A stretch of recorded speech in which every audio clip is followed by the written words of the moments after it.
নমস্কাৰ। আজিৰ এই নতুন ৰাতিপুৱাটোৱে আমাক আৰু এটা নতুন সুযোগ দিছে।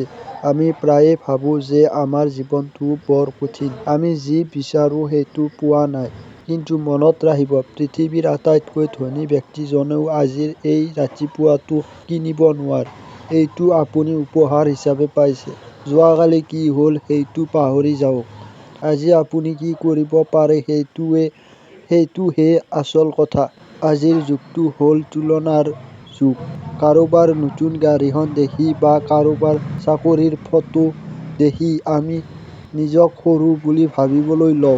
কিন্তু এটা কথা সদায় মনত ৰাখিব, সূৰ্য আৰু চন্দ্ৰ দুয়োৰে নিজা নিজা মহিমা আছে। সূৰ্যই দিনত পোহৰ দিয়ে আৰু চন্দ্ৰই ৰাতি। দুয়োৰে তুলনা নহয়, কাৰণ দুয়োটা নিজৰ সময়তহে জিলিকি উঠে। আপোনাৰ জীৱনটোও তেনেকুৱাই। আনৰ সফলতা দেখি নিজৰ যাত্ৰাটোক কেতিয়াও সন্দেহ নকৰিব। আপুনি আজি যি কষ্ট কৰিছে সেইটোৱে আপোনাৰ ভৱিষ্যত গঢ়িব। আপোনাক এজন ব্যক্তিৰ কথা কওঁ, তেওঁ 21 বছৰ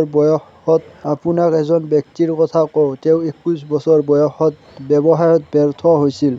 22 বছৰ বয়সত নিৰ্বাচনত হাৰিছিল। 24 বছৰত আকৌ ব্যৱসায়ত লোকচান হ'ল। 26 বছৰ বয়সত তেওঁৰ পত্নীৰ মৃত্যু হ'ল। 34 বছৰৰ পৰা 45 বছৰ বয়সলৈকে তেওঁ কেইবাবাৰো নিৰ্বাচনত হাৰিছিল। যিকোনো সাধাৰণ মানুহ হোৱা হ'লে হয়তো ক'লেহেঁতেন যে মোৰ ভাগ্যই বেয়া। কিন্তু সেই ব্যক্তিজনে হাৰ মনা নাছিল। তেওঁ হ'ল আমেৰিকাৰ আটাইতকৈ সফল ৰাষ্ট্ৰপতি আব্ৰাহাম লিংকন। তেওঁৰ জীৱনে আমাক শিকায় যে হাৰ মানি থমকি ৰোৱাটোৱেই ব্যৰ্থতা নহয়, চেষ্টা নকৰাটোৱেই আচল ব্যৰ্থতা।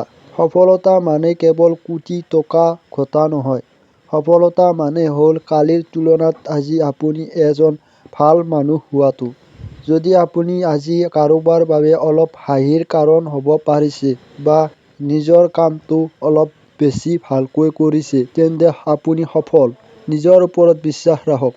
পৃথিৱীয়ে আপোনাক তেতিয়াহে বিশ্বাস কৰিব যেতিয়া আপুনি নিজক বিশ্বাস কৰিব। দিনটো শেষ হ'ল। হয়তো আজি আপুনি ভবা মতে সকলো কাম নহ'ল। কিন্তু কোনো কথা নাই, কাইলৈ আকৌ চেষ্টা কৰিম। আজিৰ দিনটোৰ বাবে কৃতজ্ঞ হওক। যদি মোৰ এই কথাখিনি আপোনাক 1% হ'লেও উৎসাহ দিছে, তেন্তে মই সুখী। কালিলৈ আকৌ দেখা হ'ম এটা নতুন দিনৰ সৈতে।